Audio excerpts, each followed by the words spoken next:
দর্শক আপনারা দেখতে পাচ্ছেন কত কষ্টের ভিতর দিয়ে কৃষকেরা ধান নিয়ে আসছে।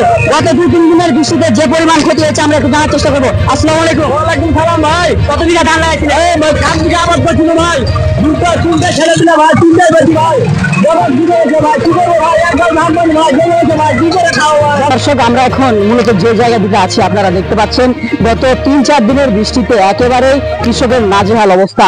আপনাদের লক্ষ্য করলে দেখতে পাবেন আমি এখন উপস্থিত পোরশা উপজেলার পশ্চিম রঘুনাথপুর এই নদীতে। আপনারা দেখতে পাচ্ছেন এখানকার কৃষকের একেবারে নাজেহাল অবস্থা। নদীতে কোনো ব্রিজ না থাকায় কৃষকের অবস্থা একেবারে নাজেহাল। নৌকা না থাকার কারণে পলিথিনের উপর করে ধান বেঁধে আনতে হচ্ছে কৃষককে। তাদের একটাই দাবি, তারা অনেক দিন থেকে বলে যাচ্ছে আমাদের একটা ব্রিজ চাই। সরকারের কাছে তারা একটা আবেদন জানিয়েছেন, তাদের জন্য একটা ব্রিজ দেওয়া হয়। প্রায় গুরুত্বপূর্ণ কৃষকের সাথে কথা বলবো। আপনার নামটা কি? মোহাম্মদ আব্দুল্লাহ। আব্দুল্লাহ, কত বিঘা জমিতে আবাদ করেছিলেন এবার? এবার মোটামুটি 14 বিঘা আবাদ করেছিল ভাই। কত বিঘা আনতে পেরেছেন? আমরা 4-5 বিঘা আসতে পেরেছি। দর্শক দেখতে পাচ্ছেন কতটা কষ্টের ভিতরে আছে এইসব কৃষক। আপনার এখানে একটা ব্রিজ হলে কেমন কি হবে? ব্রিজ হলে খুব ভালো হতো ভাই, ধান গালা পাতে গেলে আসতে পারতো, মানুষের সমস্যা হতো না। আমি এখানে দেখলাম যে 2-3টা কাঁকড়া ফুটে ছিল, এখনো একটা ফুটে আছে। এখনো একটা ফুটে আছে। কতক্ষণ লাগলো কাঁকড়াগুলো তুলতে?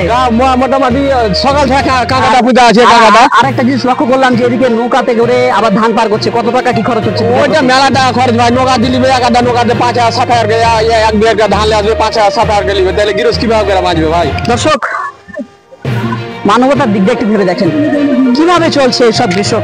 আমি এখন আছি পোরশা উপজেলার পূর্ণভবা নদীতে। আপনাদের সরাসরি দেখানোর চেষ্টা করছিলাম এখানকার কৃষকদের যে সব নাজেহালে পড়ে আছে গত 3-4 দিনের বৃষ্টিতে। একেবারেই খুব খারাপ অবস্থা। পূর্ণভবা নদীর যেসব কৃষক আছেন তাদের একটাই দাবি, এখানে যদি একটি ব্রিজ করা হয় তাদের জন্য অনেক উপকারী হয়। আপনারা দেখতে পাচ্ছেন তারা কিভাবে এই গত 3-4 দিনের বৃষ্টিতে যে পরিমাণ ক্ষতি হয়েছে তারা কিভাবে এইসব ক্ষতিপূরণ করার চেষ্টা করছে। তারা আঁকড়ে ধরেছে, তাদের সব যেটুকু ধান আছে সেটুকু বাঁচার জন্য অপ্রান্তভাবে চেষ্টা করে যাচ্ছেন। একটাই চা, এখানে যেন একটা করে দেওয়া হয়। তুষার রেজা, পোরশা উপজেলা ফেসবুক পেজ।